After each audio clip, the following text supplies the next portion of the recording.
տարեց տարի ջահերով երթի մասնակիցների թիվը մեծանում է, սա ինչի մասին է խոսում, արդյոք մեր հասարակությունը, մեր ժողովուրդը հետզհետե դառնում է ավելի պահանջատեր։ Այսօր այս հրապարակում մեր ժողովրդի ներկայությունը շատ ուղիղ պատասխան է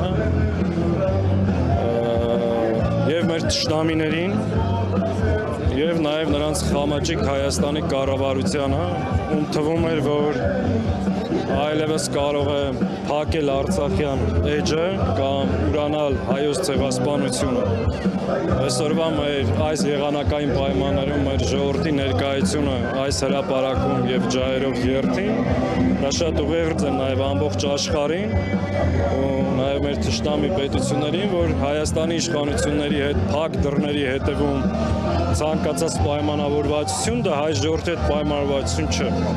Դա ընդհանրապես օրվա իշխանության եւ իրենց միջև պայմանավորվածություն է, որովհետեւ մեր ժողովուրդը այսօր մեկ անգամ եւս փաստեց, որ տեր է իր դատին, տեր է իր պահանջատիրությանը, տեր է հայ ժողովրդի հավաքական իրավունքներին եւ այսօրվա ջահերով երթը միայն ցեղասպանության զոհերի հիշատակը ոգեկոչման համար չէ, այլ նաեւ պահանջատիրության երթ է եւ կարծում եմ այս ծավալի ներկայությունը նաեւ ուղիղ ուղերձեր հենց դրա։ Սաղաթելյան, ձեր ներկայացրած նախագիծը, հենց որ Հայաստան խմբակցությունն է բերել, արդեն հստակ էին ճակատագրի արժանանալու։ Իշխանությունները ասում են դա անիմաստ քայլ է, որտեղ օրենսգրքով արդեն իսկ դա դատապարտելի է։ Ավելի Վահագն Ալեքսանյանն էր գրառում արել, ասում է, որ Դաշնակցությանը ոչ ոք չի սիրում։ Նրանք ինչ նախագիծ էլ բերեն, ինչ էլ անեն, միևնույն է հասարակության կողմից բացասաբար են ընդունվել։ Այդ ճղճիմները չեն հասկացել, որ սա դաշնակցությունն է ներկայացրել, բայց վերաբերում է մեր ամբողջ հայ ժողովրդի ճակատագրին։ Ինչ են ջղաձգվել, ինչ են հարձակվել, ինչ ենք ասում։ Ընդ որում իրենք այսօր ասում են մենք չենք ուրանում, մենք չենք ժխտում, մենք չենք հրաժարվում։ Եթե չեք ուրանում, չեք հրաժարվում, չեք ժխտում, եկեք մի օրենքի նախագիծ ենք բերել, որը ավելի է մասնավորեցնում, պատիժն է խստացնում, հստակեցնում, հայոց ցեղասպանության ուրացումը, նսեմացումը ենթակա է պատժ, եկեք միացեք, ինչ եք հարձակվել, ինչ եք վայնասունը կապ։ Դա ասում են արդեն իսկ պատժել է, ինչու են էլի նման բառեր։ Դե ակնհայտ է, ընդամենը օրեր առաջ Նիկոլ Փաշինյանը շատ հստակ ասել է, որ ձգտում ենք ունենալ նոր սահմանադրություն, որտեղ չի լինելու անկախության հռչակագիրը։ Իսկ անկախության հռչակագիրը չլինել նշանակում է վերջնականապես հրաժարվել Արցախից եւ հայոց ցեղասպանության միջազգային ճանաչումից հերթական անգամ բավարարել թուրքերի պահանջը։ Այս հայտարարությունը անելուց հետո հիմա հասկանալով ժողովրդի վերաբերմունքը, տեսնելով մարդկանց զայրույթը, փորձում են հերթական անգամ մանիպուլացնել, թե գիտեք ինչ կա, մենք չենք ուրանում։ Իրանք ուրացել են ամեն ինչ, շարունակում են այդ քաղաքականությունը, իսկ այսօր մեր ժողովրդի ներկայությունը պատասխանը հենց դրա։ Պարոն Սաղաթելյան, վերջերս պատիվ ունեմ խմբակցությունը շրջանառության մեջ դրեց այսպես իմպիչմենթի գործընթացը, բայց Հայաստան խմբակցությունը մինչ օրս չի արձագանքել իր դիրքորոշումը։ Պատիվ ունեմ խմբակցությունը շրջանառության մեջ չի դրել նման բան, բայց ժամանակը չի։ Եթե մեր գործընկերները ունեն նման առաջարկություն, միշտ պատրաստ են քննարկելու, որևէ խնդիր չկա։ Իսկ բավարար գործողություններ նախատեսում եք վերսկսել, կա նման ծրագիր ընդդիմության։ Տեսեք, այսօրվա խորհուրդը մեր հավաքվելու նպատակը, օրակարգը, գիտեք ինչի մասին է, մնացած ներքաղաքական հարցերին մշտապես պատրաստ ենք պատասխանալու։ Մենք փողոցից տուն չենք գնացել, որ հիմա էլ քննարկենք վերադառնալու հարցը, ցանկացած պահի։ Պարոն Սաղաթելյան, այս տարվա հիշատակի երթը ինչպես նշեցիք, ջահերով երթը, գլխավոր ուղերձը այս տարվա նախորդ տարիներից տարբերում է, տեսեք իշխանության ուղերձները, դե գիտենք, որ տարբերվում են, առաջնահերթություն չի։ Գլխավոր ուղերձը որ շատ հստակ է, որ մենք տեր ենք մեր դատին, հայ ժողովրդի հավաքական իրավունքներից մենք չենք հրաժարվելու։ Հայաստանի Հանրապետությունը չի ունենալու նոր սահմանադրություն, որը կհրաժարվի անկախության հռչակագրից եւ չնայած թշնամական ճնշումներին, Հայաստանի կառավարության հակահայ եւ ուրացման քաղաքականությանը, հայ ժողովուրդը ունի այլ տեսակետ։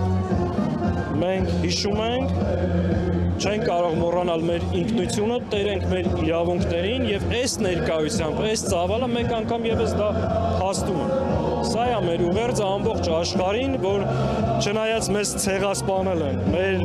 հայրենիքը նվաճել են, մեր եկեղեցիներն ու պատմամշակութային ժառանգությանը տիրացել են, որպեսզի մեզ ոչնչացնեն, մենք ոչ միայն կանք պայքարում ենք ու տերենք մեր իրավունքներին, այդ թվում նաև տերենք մեր պահանջատիրությունը։ Բազմաթիվ երկրներ ընդունել են հայոց ցեղասպանությունը։ Ինչպես է կարծում, միջազգային ճանաչման գործընթացը կանգ է առել եւ առհասարակ ինչ պետք է լինի։ Եթե Հայաստանի Հանրապետության իշխանություններն են ուրանում այս պարագայում դաշնակցությունը իբրև համահայկական կառույց, որ երկար տարիներ ամբողջ աշխարհում պայքարել է ցեղասպանության միջազգային ճանաչման համար եւ հսկայական աշխատանք է արել, այսօր մենք երկու ճակատով ենք պայքարում։ Այսօր մենք մնացել ենք միայնակ այս պայքարի մեջ, քիչ չի, նաև պետությունն է մեր դեմ աշխատում։ Այս իմաստով բնական է, որ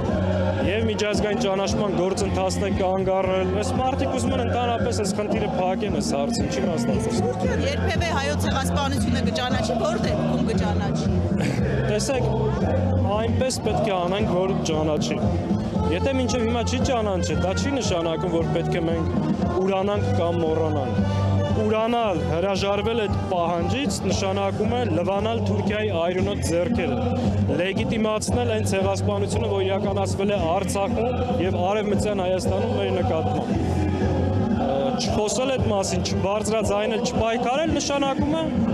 ինչ որ անում է այս կառավարության նստած անձը։ Լվալ Թուրքիայի եւ Ադրբեջանի այրունոտ ձեռքերը եւ լեգիտիմացնել են ցեղասպանությունը, որ տեղա ունեցել մեր նկատմամբ։ Վերջին 100 տարվա մեջ մեր սեփական հայրենիքում Թուրքիան եւ Ադրբեջանը մեզ երկու անգամ ցեղասպանության են ենթարկել։ Հիմա չպայքարել դրա համար, չներկայացնել ինքը իմիջիալից ունի նաեւ կանխարգելիչ նշանակություն։ Դատապարտումը նաև ունի կանխարգելիչ բնույթ հետագա ագրեսիայից խուսափելու։ Այլևս չկա Պարոն Սաղաթելյան, դուք ջահերով երթի ուղերձի մասին կարևորեցիք, որը փաստենք, որ ցայտնոտի մեջ է գցում օրվա իշխանության, այո, այս մասով ինչ կասեք, ասենք ուրացման քաղաքականությունը իշխանության հասել է նրան, որ Նիկոլ Փաշինյանը հայտարարում է, որ չպետք է թշնամանանք, առհասարակ մեզ թշնամիներ պետք չեն, այս մասով Ես հիմնական ուղերձը ասեցի, ինչ ասում Նիկոլ Փաշինյանը, ընդհանրապես այլևս ինչ չի հետաքրքրում եւ մեր ժողովրդի հետ ինքը կապ եւ առնչություն չունի։ Նիկոլ Փաշինյանը հայ ժողովրդի տեսակետը չի ներկայացնում։